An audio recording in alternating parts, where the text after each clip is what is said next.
સ્વાસ્થ્યનો ખજાનો અને અનેક બીમારીઓનું ઔષધ એવા ગલકાની વાનગી બનાવીશું. આ ગલકામાંથી આજે આપણે મુઠિયા બનાવીશું. આજે મને માર્કેટમાં આ ગલકા એકદમ કૂણા મળી ગયા છે.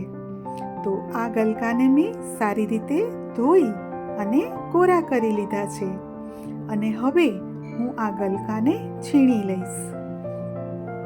તો અહીંયા મેં છીણી લીધી છે કે જે મીડિયમ છીણ પડશે, એમાંથી એકદમ ઝીણું પણ નહીં અને એકદમ જાડું પણ નહીં, એવું છીણ આપણે પાડી લેવાનું છે. આ ગલકા છે એ બ્લડ પ્યોરિફાયર માનવામાં આવે છે અને એ બ્લડ સુગર કંટ્રોલ લેવલ કરે છે, ઇમ્યુનિટી વધારે છે અને વિટામિન સી, આયર્ન અને ઝીંક એમાં સારા પ્રમાણમાં છે. તો આ રીતે હું ગલકાને છીણી લઉં છું.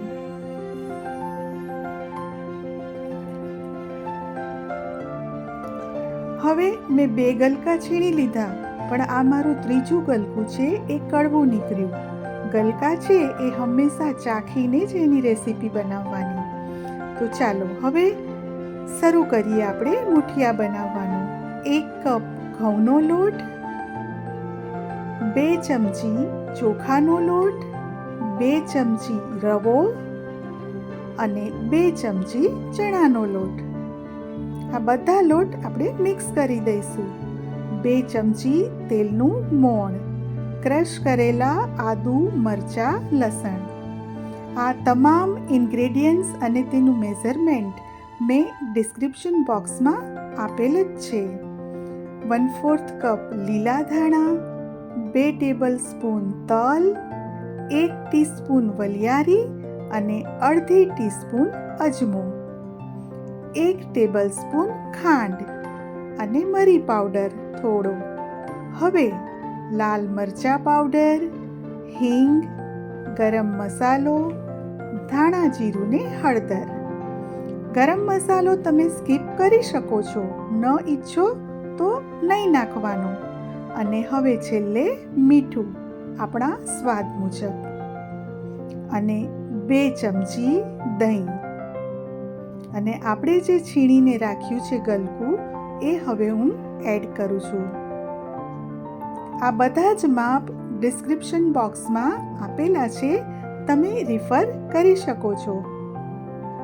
ગલકામાં એટલું બધું પાણી હોય છે કે આ લોટ બાંધતી વખતે આપણે વધારે પાણીની જરૂર નહીં પડે. અને આમ પણ એવું કહેવાય છે કે જે શાકમાં પાણીનું પ્રમાણ વધુ હોય એ સ્વાસ્થ્ય માટે ઉત્તમ છે. 2 થી 3 ચમચી મેં પાણી એડ કર્યું છે અને આ આપણો મુઠિયાનો લોટ તૈયાર છે. આ મુઠિયા તમે 3 થી 4 દિવસ સુધી સ્ટોર કરી શકો છો, મુસાફરીમાં લઈ જઈ શકો છો, નાસ્તામાં ચાની સાથે પણ લઈ શકો છો. તો હવે હું એને ઢાંકીને 10 મિનિટ માટે મૂકી રાખીશ. 10 મિનિટ પછી હવે 2-3 ડ્રોપ્સ તેલના નાખી અને ફરીથી એને મસળી લઈશું. અને એના નાના નાના આપણે હવે ગોળા વાળી લઈશું. આ જે ગલકા છે એને આયુર્વેદમાં તો ઔષધ તરીકે ઓળખવામાં આવે છે, કારણ કે એ ખૂબ જ ગુણકારી છે.